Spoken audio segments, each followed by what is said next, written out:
Dalam pembelajaran kali ini kita akan membahas empat pembahasan. Yang pertama adalah pengertian puisi. Yang kedua, ciri dari puisi. Yang ketiga, jenis puisi. Yang keempat adalah unsur pembangun sebuah puisi. Yang pertama, pengertian puisi. Puisi adalah karya sastra yang dipadatkan, dipersingkat, diberi irama dengan bunyi yang padu, dan dipilihlah kata-kata kias atau bukan makna yang sebenarnya. Puisi merupakan hasil karya sastra yang disusun dengan menggunakan kata-kata sederhana yang imajinatif sesuai dengan struktur fisik dan batin. Kalau kita memperhatikan sebuah teks puisi bisa dipastikan itu kata-kata yang terdapat dalam puisi tersebut pasti padat. Kalimatnya padat, singkat, kemudian diberi irama. Biasanya di akhir-akhir tiap kalimat itu kan ada yang namanya rima. Nah, itu kalau dibacakan itu kan menimbulkan irama tersendiri atau bunyi-bunyi yang padu. Itu yang dinamakan atau karakteristik dari puisi.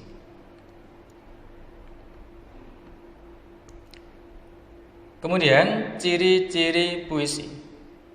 Yang pertama adalah puisi menggunakan bahasa yang padat. Jelas dimanapun puisi itu kalimatnya atau bahasanya itu singkat dan padat. Kemudian yang kedua, memperhatikan diksi. Diksi ini adalah pilihan kata. Jadi kalau kita membaca sebuah teks puisi pasti bisa dipastikan kata-kata yang dipakai itu kata-kata yang indah-indah atau memiliki estetika atau keindahan untuk dipadukan menjadi sebuah puisi. Kemudian yang ketiga, mempunyai daya imajinatif dan figuratif. Jadi kalau kita membaca sebuah puisi karya orang, itu pasti kalau kita membaca imajinasi kita timbul. Kita membaca tentang teks puisi yang bertemakan dengan keindahan alam. Nah, pasti kita akan berimajinasi ke sana. Nyur melambai, pasir putih, ombak bergemuruh, ombak berlarian. Nah, imajinasi sekitar muncul, wah seolah indah banget Nah, itu adalah daya imajinatif kita. Kemudian mempunyai rima. Nah, jelas kalau rima ini identik dengan pengulangan bunyi di akhir kalimat dalam sebuah puisi. Kalau dalam puisi lama itu kan identik dengan aturan, ada sajaknya A B atau A sudah ditentukan. Rimanya itu adalah salah satu ciri-ciri puisi. Kemudian mempunyai irama. Irama di sini adalah bagaimana seorang penyair atau seorang pembaca puisi membacakan puisinya, yaitu irama. Jadi irama adalah juga salah satu hal yang memperindah puisi. Kemudian yang terakhir adalah ciri dari puisi memperhatikan bentuk tipografi. Dengan kata lain perwajahan biar lebih mudah. Perwajahan dari sebuah puisi. Ada kalanya teks puisi itu ditulis dengan rata kiri. Ada yang juga rata tengah, ada juga yang rata kanan. Nah, itu termasuk perwajahan, wajah dari teks puisi itu sendiri. Nah,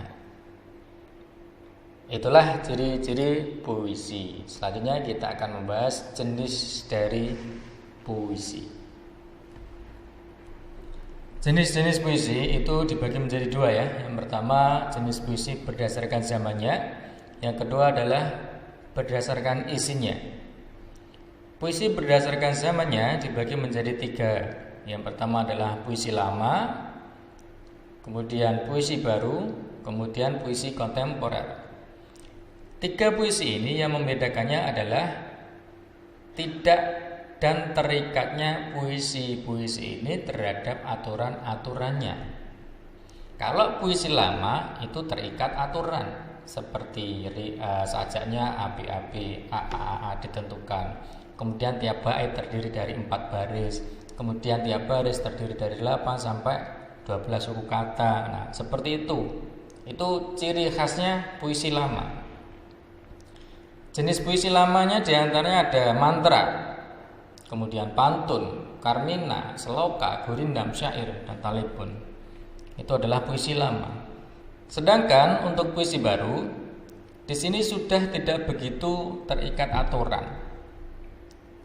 Di antaranya yang termasuk pada puisi baru adalah balada, ode, satir, dan soneta. Itu adalah puisi baru. Kemudian puisi kontemporer, ini adalah puisi bebas, ya. Puisi yang tidak terikat aturan atau bebas. Nah, itu adalah jenis puisi berdasarkan zamannya. Sedangkan yang berdasarkan isi dibagi menjadi 3, yaitu puisi naratif. Naratif artinya cerita, berbentuk cerita. Yang termasuk dalam puisi naratif ada balada dan romansa. Kemudian yang kedua, puisi deskriptif, puisi yang menunjukkan gambaran. Nah, ini yang masuk dalam puisi deskriptif yaitu satir, sindiran atau kritik sosial, mengkritik, impresionistik. Kemudian yang ketiga adalah puisi lirik, berbentuk lirik. Ada elegi, ada serenada, ada ode. Itu adalah jenis-jenis puisi berdasarkan isinya. Selanjutnya, pembahasan kita yang terakhir adalah unsur puisi. Ini butuh pemahaman yang sedikit detail karena banyak ya. Tapi kita bahas satu persatu agar kalian lebih mudah memahaminya. Unsur pembangun puisi dibagikan menjadi 2 jenis. Yang pertama adalah ada unsur fisik, yang kedua unsur batin. Unsur fisik dibagi menjadi 6. Ada 6 unsur fisik dalam puisi. Yang pertama adalah diksi, pilihan kata, imaji, kemudian kata konkret, majas, rima atau irama, dan tipografi. Oke, kita bahas satu persatu. Unsur fisik dari sebuah puisi yang pertama adalah diksi atau pilihan kata. Diksi merupakan pemilihan kata-kata yang digunakan oleh penyair dalam puisinya.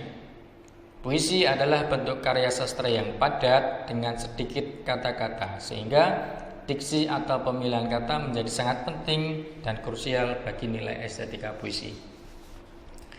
Karena puisi itu estetika atau keindahannya adalah pada kata-kata ya, kata-kata dan pelafalannya atau pembacaannya.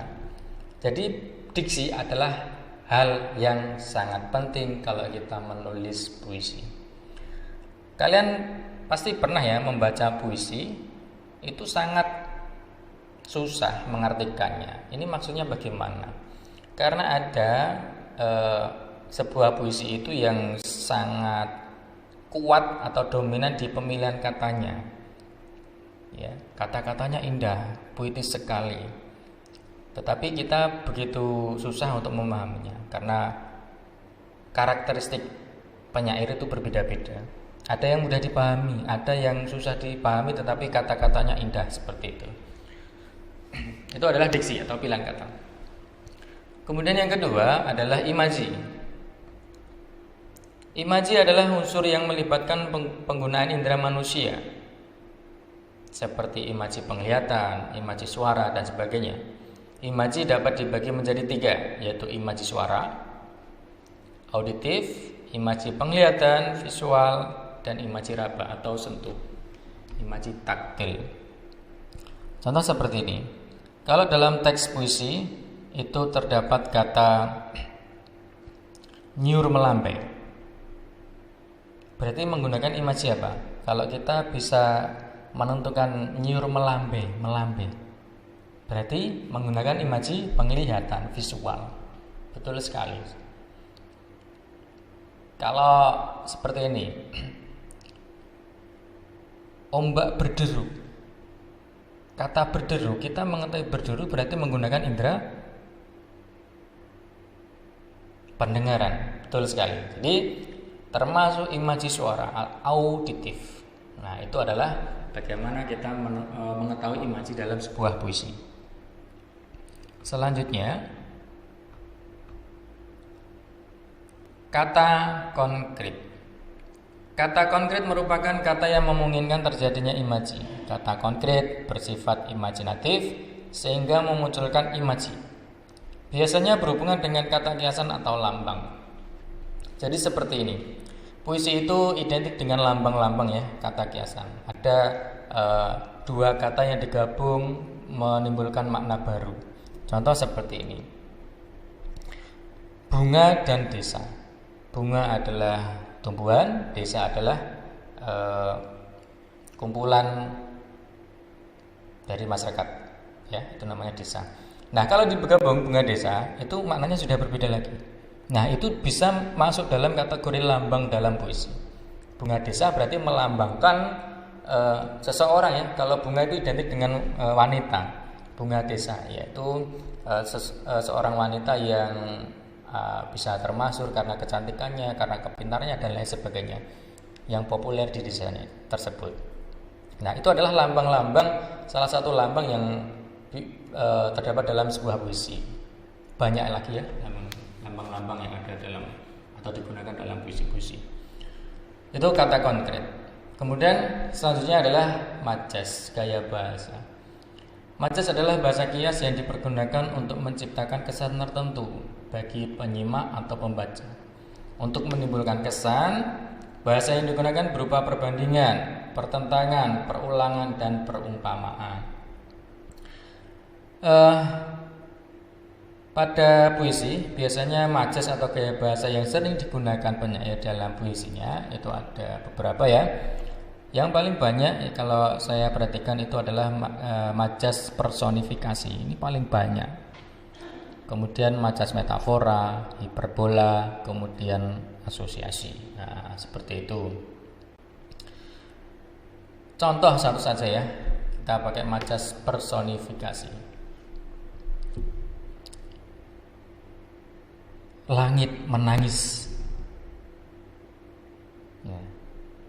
Kata langit menangis itu termasuk majas personifikasi. Apa majas personifikasi itu? Majas personifikasi adalah majas yang seolah-olah menghidupkan benda mati atau seolah-olah bisa benda mati itu bisa melakukan kegiatan seperti manusia, menangis, berlari, bersedih, melambai, merenung. Pokoknya yang bisa dilakukan manusia itu ada pada benda mati. Itu adalah majas personifikasi. Person, mengorangkan. Nah, seperti benda mati bisa seolah-olah seperti manusia. Itu adalah majas personifikasi. Kemudian selanjutnya irama. Irama adalah alunan bunyi yang teratur dan berulang-ulang. Irama berfungsi untuk memberi jiwa, menambahkan jiwa pada kata-kata dalam sebuah puisi yang bisa membangkitkan emosi tertentu. Jadi seperti ini. Irama tiap orang membacakan puisi itu kan beda. Nah, berarti jiwa kata-kata yang terbaca atau yang dibacakan oleh tiap orang juga berbeda jiwanya. Betul kan? Nah, itu adalah fungsi dari irama. Yang terakhir untuk unsur fisik dari pembangun puisi adalah tipografi. Tipografi atau perwajahan adalah bentuk puisi yang dipenuhi dengan kata, bisa tepi kiri, kanan, atau tengah, tidak memiliki pengaturan baris. Biasanya pada baris puisi tidak selalu diawali huruf kapital atau besar, serta tidak diakhiri dengan titik. Itu adalah tipografi. Setelah kita membahas unsur fisik, lanjut kita masuk unsur batin puisi. Ada tema, perasaan, nada, dan amanat. Kita bahas satu persatu. Unsur batin puisi. Yang pertama adalah tema.